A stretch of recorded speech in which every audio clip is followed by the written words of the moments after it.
तमाम प्रिय दर्शकों का आज के खास कार्यक्रम में बहुत बहुत स्वागत अभिनंदन। मैं हूं आपके साथ देवभूमि ऋषिकेश उत्तराखंड से डॉक्टर आचार्य आशीष। आज हम उन लोगों के लिए यह चर्चा खास विशेष रूप से करने वाले हैं जिनकी कुंडली में कहीं ना कहीं काल सर्प दोष है। उनकी अपनी कुंडली में या अपने बच्चों की या अपने परिजनों की कुंडली में कहीं ना कहीं अगर काल सर्प दोष है और आप उसको लेकर के चिंतित हैं, आप बिल्कुल भी चिंता आपको करने की आवश्यकता नहीं है। मैं आपको एक ऐसा स्थिर समाधान बता रहा हूं कि आप घर बैठे इसका उपाय कर सकते हैं।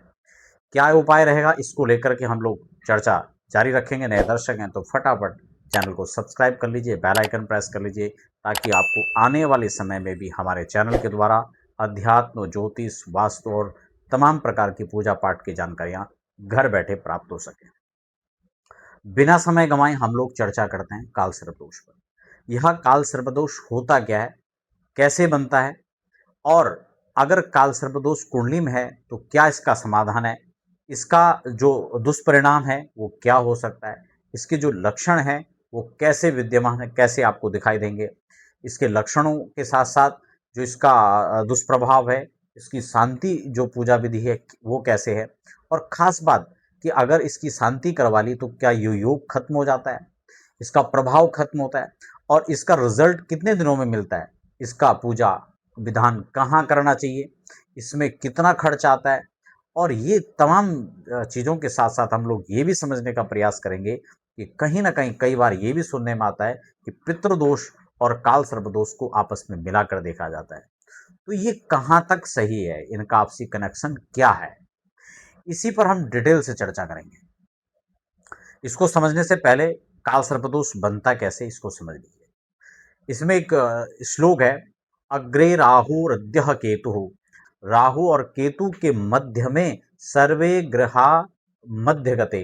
अगर सारे ग्रह आकर के मध्य में विराजित हो जाए, यानी राहु और केतु के किसी भी भाव में बैठे में हैं और एक साइड सारे ग्रह पड़ जाते हैं, तो बड़ा संक्षिप्त है, यह आपका काल सर्पदोष कहलाया जाता है। कुछ लोग आंशिक काल सर्पदोष को लेकर के भी कहते हैं कि आंशिक काल सर्पदोष है। तो मैं आपको बता दूं, आंशिक काल सर्पदोष नहीं होता है। काल सर्पदोष का मतलब काल सर्पदोष है और उसकी व्याख्या यही यहां पर बताई गई है।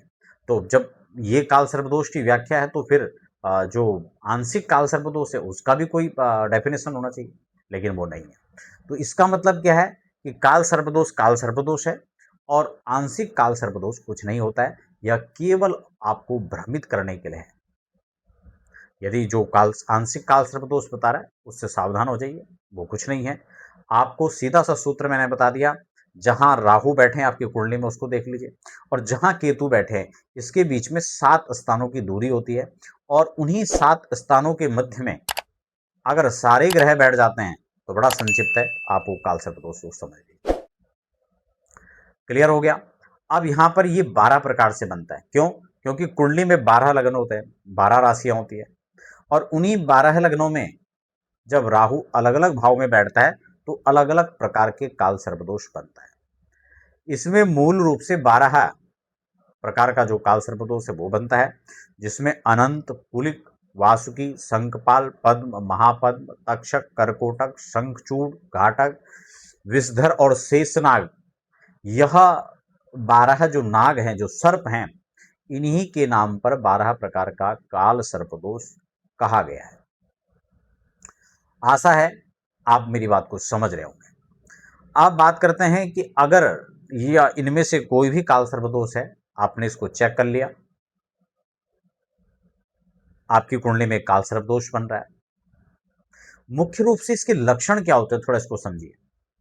जब ये दोष आपकी कुंडली में बनता है, ये योग आपकी कुंडली में होता है, तब कहीं ना कहीं एक तो कोई भी जो कार्य हैं, शुभ कार्य हैं, उनमें कहीं ना कहीं अवरोधताएं आने लगती हैं। इसीलिए इसके जो ये श्लोक है इसमें लिखा हुआ है, योगो अयम काल सर्पोयम शीघ्रम तो विनाशय। इसके विनाश के लिए इसकी शांति शीघ्र करनी चाहिए, जब आपको पता लग जाए। वो इसीलिए कहा है क्योंकि हर कार्य में ये विलंबता जो है हर कार्य में देखा जाता है। एक चिड़चिड़ापन, नेगेटिविटी का कहीं ना कहीं आदमी शिकार रहता है। कहीं ना कहीं जो अवरोधताएं हैं वो पीछा नहीं छोड़ती हैं।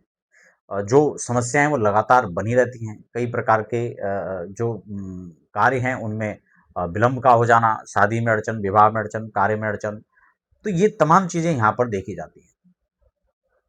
और एक विशेष दुष्प्रभाव जो है, जब ये योग कुंडली के अंदर होता है काल सर्प दोष, तो इससे जो अन्य शुभ दोष भी कुंडली के अंदर होते हैं उनमें भी कहीं ना कहीं ये अवरोधता प्रकट करता है, उसके शुभ फल में कमी लाने का काम करता है। तो इसलिए उनकी रुकावटें, इसमें एक बड़ा दुष्प्रभाव है, अड़चन एक बड़ा दुष्प्रभाव है। तो इन तमाम इस कार्य के लिए अस्थिरता जो लाने का कार्य करता है, उसके लिए लिखा है शीघ्रम तम तु विनाशय। इसका शीघ्र विनाश करने के लिए, शीघ्र इसको खत्म करने के लिए आपको क्या करना चाहिए? काल सर्प दोष की शांति करनी चाहिए। अब कई लोगों के मन में आएगा कि भाई बहुत खर्चा होता है, कहाँ करें, कैसे करें, किससे करवाएं। तो देखो, प्रत्येक वर्ष हम अध्यात्म ज्योतिष के माध्यम से लगातार कई वर्षों से श्रावण के मास में इसकी पूजा करवाते हैं।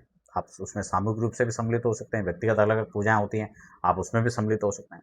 और वर्ष भर में जो भी शुक्ल पंचमी आती है उसमें आप इसको आराम से कर सकते हैं, चाहे वो कृष्ण पक्ष की हो चाहे शुक्ल पक्ष की हो। इसके अलावा जो त्रयोदशी हो गया, उस दिन आप कर सकते हैं। तो ये कुछ खास समय है, प्रदोष काल में कर सकते हैं। इन दिनों में आप इसका विशेषकर पूजन कर सकते हैं, साल भर में कोई दिक्कत नहीं है। अब आपको इसका दुष्प्रभाव बता दिया। शांति से लाभ क्या होता है? कई बार हमें लगता है कि क्या ये दोष खत्म हो जाएगा जो योग कुंडली के अंदर है। तो मैं आपको बता दूं, कुंडली के अंदर वो योग जो है वो वहां बना हुआ है, वो हट नहीं सकता वहां से। कई लोग ये सोचते हैं कि वही योग हट जाएगा, नहीं। उसका जो दोष है, उसका जो प्रभाव है, दुष्प्रभाव है, वो शांति करने से खत्म हो जाता है।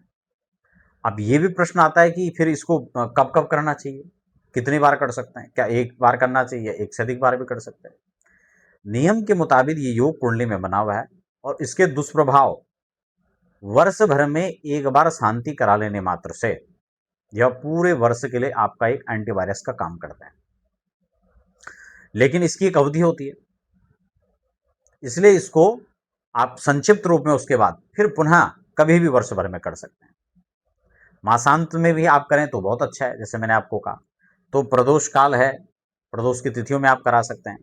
करना क्या है, इसमें भगवान शिव की पूजा मुख्य रूप से होती है, सर्प की पूजा होती है। भगवान के गणों का जब पूजन होता है, आपने देखा होगा उसमें सर्प की पूजा भी, विशेषकर उन तमाम नागों की पूजा होती है जो उसमें विशेषकर जिस भाव में, जिस योग में यह काल सर्प दोष बन रहा है, उसका विशेषकर इसमें पूजन, पूजा की जो विधि है, वैदिक विधि, उसके हिसाब से होता है।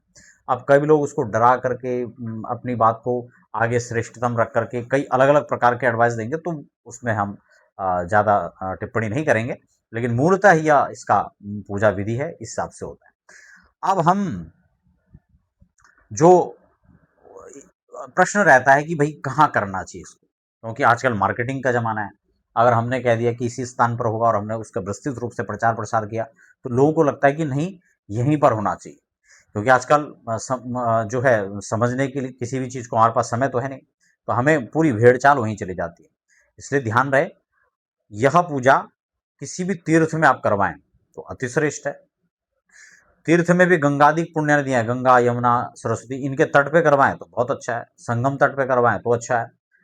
इसके अतिरिक्त किसी भी प्रसिद्ध शिवालय के अंदर जहां नियमित पूजा पाठ वैदिक विधि से होता है, उस शिवालय में आप करा सकते हैं। तो ये निश्चित नहीं है कि यहीं पर कराना है। मैं नाम में ऐसा नहीं कर रहा हूँ, बहुत सारी जगह होड़ मची रहती है कि नहीं जी, आपको त्र्यंबकेश्वर में ही कराना है, उज्जैन में ही कराना है, काशी में ही कराना है। तो ये मैं आपको पहले स्पष्ट कर चुका हूँ, ठीक है ना। क्योंकि आप वहाँ उस स्थानों में भी कर रहे हैं, तो त्र्यंबकेश्वर में अंदर मंदिर में नहीं होगा ये पूजा। आप चाहे कोई कितना भी उसका प्रचार करे, अंदर तो वहाँ पूजा होने से रहा। काशी विश्वनाथ में आप वहाँ अभिषेक कर नहीं सकते, वहाँ पे आपका ये होना नहीं है। अगर हो सकता है, करवा सकते हैं आप, तो बहुत अच्छी बात है, फिर तो कोई दिक्कत नहीं, क्योंकि आजकल पैसा सब कुछ करवा सकता है। तो इस हिसाब से आप उन स्थानों में कर सकते हैं, तो इससे अच्छा क्या हो सकता है, बहुत अच्छी बात है। तो मूल रूप से जो विधि है मैंने आपको बताया। कितने दिन का करना चाहिए? दिन में इसमें ये कि अगर आप जप संख्या उसके साथ रख रहे हैं, महामृत्युंजय या सर्प गायत्री आदि का जप करवा रहे हैं, तो वो कितने भी दिन में आप संख्या के हिसाब से उस जप को करके आप करवा सकते हैं। अब बात आती है खर्चा कितना होगा। भाई खर्चे का तो सीधा सा मतलब है आप कहाँ कर रहे हैं। जैसे कि मैंने अभी कहा, आप किसी ज्योतिर्लिंग के अंदर कर रहे हैं तो वहाँ कितने की रसीद कटेगी हमें नहीं पता। लेकिन मूलतः है, किसी भी काम को हम करते हैं तो उसका खर्चा निर्भर करता है उसकी क्वालिटी पर, उसकी क्वांटिटी पर। अगर आप कहीं भी आपको कहें कि हाँ जी एक रोटी की कीमत कितनी हो सकती है, तो रोटी की क्वालिटी पर निर्भर करेगा और रोटी आप कहाँ से खरीद रहे हैं इस पर निर्भर करेगा। ठीक इसी प्रकार से पूजा पाठ है, आप पूजा पाठ किससे करवा रहे हैं और कहाँ पे करवा रहे हैं, इस पर निर्भर करेगा। तो खर्च भी उसी हिसाब से उसका निर्भर करता है। कोई विशेष खर्च नहीं है कि बहुत ज़्यादा कोई खर्चा होगा, क्योंकि जिस हिसाब की पूजा उस हिसाब से उसका खर्चा है। अब हम इसकी कुछ सामग्रियाँ हैं जो हम आपको नोट करवा देते हैं। अगर आप खुद इसको करना चाहें, 2 विधियाँ इसकी हो सकती हैं, या तो आप इसको खुद करें या किसी वैदिक आचार्य की सन्निधि में करें। अगर इस प्रकार की समस्या है तो आप निश्चित रूप से आपको परेशान होने की आवश्यकता नहीं है। मैं आपको स्टेप दर स्टेप बताऊंगा कैसे यह दोष खत्म हो सकता है। और उससे भी अच्छी बात कि अगर आप खुद इसका जो है उपाय करना चाहते हैं तो सटीक सरल उपाय मैं आपको बताने वाला हूं। घर बैठे आप कैसे इसका समाधान कर सकते हैं, इसकी सामग्रियां क्या हैं, उसको आप सबसे पहले नोट कर लीजिए और फिर मैं आपको अंत में पूजा विधि भी समझाने वाला हूं। आपको कुछ विशेष सामग्री नहीं है। अगर आप किसी वैदिक आचार्य की सन्निधि में कर रहे हैं तो आपको पूरा इसका जो विधिवत पर्चा है वो आपको बना करके दे देंगे, आप पूरी सामग्री लेकर के आ जाएंगे, उसकी पूरी व्यवस्था होती है और तद अनुरूप वहाँ पूजा होता है। लेकिन अगर आप खुद घर बैठे करना चाह रहे हैं, इसका नियम ये भी है कि आप वर्ष भर में इसकी पूजा एक बार जरूर कर लें। एक बार वैदिक विधि से करवा लें किसी आचार्य की सन्निधि में, और उसके बाद खुद घर बैठे करें। तो आपको कैसे करना है, पहले पूजन की कुछ सामग्री है उसको नोट कर लीजिए। बहुत विशेष कुछ सामग्री नहीं है, आपको श्रीफल लेकर के आ जाना है, नारियल जिसको हम कहते हैं पूजा का, रोली मोली धूप अगरबत्ती दीपक ये सब व्यवस्था कर लेनी, लौंग है इलायची है, आप नोट कर सकते हैं इस सामान को, ठीक है ना। जनेऊ है, पंचामृत की सामग्री हो गई, दूध हो गया, दही हो गया, घी हो गया, शहद हो गया, शक्कर हो गया। पंचमेवा आप जो मेवा है उनको आप लेकर के आ सकते हैं। आम के पत्ते पीपल के पत्ते आदि पंच पल्लव आप ला सकते हैं, कलश में काम आएगा आपका, ठीक है ना। फल फूल और मिठाइयाँ इसका प्रबंध आप कर सकते हैं। कुछ हवन सामग्री में आप गुग्गल आदि है, लोबान है, बेलगिरी है, ये आप विशेषकर रख लीजिए, है ना। लौंग इलायची है। इसके अलावा कुछ पत्र हैं जैसे बेल पत्र है, भांग का पत्र है, धतूरा है, उसके पुष्प आदि हैं, फल है, आप इसको ले लीजिए। और इसके साथ साथ आप युग्म सर्प का जोड़ा, यानी नाग नागिन का जो जोड़ा होता है वो चांदी का हो तो बहुत अच्छा, नहीं तो तांबे आदि का या कुश आदि का ही बना करके आप पूजन कर सकते हैं। 12 कलश की आवश्यकता इसमें पड़ेगी जिनमें आप अलग अलग सर्पों को स्थापित करेंगे, कलश पूजन होगा और उसके बाद आप इसमें पूजन करके उनका अंतिम में विसर्जन करेंगे। यहाँ पर एक चीज मैं आपको बता दूं, ये सामग्री आपने नोट कर लिए, अब हम आगे चलते हैं, विस्तार से उसको समझने का प्रयास करते हैं। और अगर आप घर में ही कर रहे हैं तो पूजा कैसे करना है उसके लिए भी आप थोड़ा सा संक्षिप्त में समझ लीजिए। आपको कुछ नहीं करना, आप आचमनी करेंगे, ये आचमन करके पवित्रीकरण करके आसन शुद्धि करेंगे।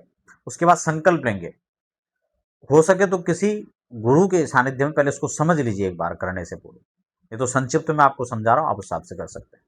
एक चौकी बनाइए, उसमें गणेश अंबिका को स्थापित करिए, उनका पूजन करें। ओमकार में भगवान शिव का, महालक्ष्मी का, षोडश मातृका, सप्तकृत्य मातृका, वास्तु आदि का ध्यान करें और नवग्रहों का पूजन करें। उसके बाद इन सर्पों का कलश स्थापन करके और फिर सर्पों का पूजन करने के पश्चात आप जो है इनका विधिवत प्राण प्रतिष्ठा पूजन करके भगवान शिव का रुद्राभिषेक करके, रुद्राभिषेक करने के बाद आप इन जो सर्प है इनका विधिवत पूजन करने के बाद इसे चलते हुए किसी नदी में आप प्रवाहित कर दें। तो ये संक्षिप्त विधि है जो आप घर बैठे कर सकते हैं। और जो वैदिक विधि है वो किसी आचार्य की सन्निधि में आप उसको एक बार करवाइए। योग कुंडली के अंदर से खत्म नहीं होता, इस बात को फिर से नोट कर लीजिए, कई बार लोगों का प्रश्न रहता है, ठीक है ना। दोष खत्म होता है और दोष की शांति के लिए ये सब किया जाता है, घबराने की आवश्यकता नहीं है। संक्षिप्त पूजा विधि है। मैं इसको आप चाहेंगे कुछ और भी विस्तार से इसको समझना तो आप हमें कमेंट बॉक्स में लिखिए, हम इसके लिए जरूर आगे इस पर और विस्तार से चर्चा करेंगे। और अगर आप हरिद्वार में वैदिक विधि के साथ इसका पूजन करवाना चाहते हैं तो आप हमारे संस्थान में उसके लिए संपर्क कर सकते हैं। उचित शुल्क में, उचित दक्षिणा के अंदर उचित पूजा विधि के साथ इसको हर साल हम लोग संपन्न कराते हैं, चाहे श्रावण के महीने में हो, नाग पंचमी में हो, या फिर जो वर्ष भर में पड़ने वाली तमाम पंचमियां होती हैं चाहे आप उसमें करवा सकते हैं, प्रदोष काल में करा सकते हैं या फिर किसी विशेष मुहूर्त में भी करवाया जा सकता है।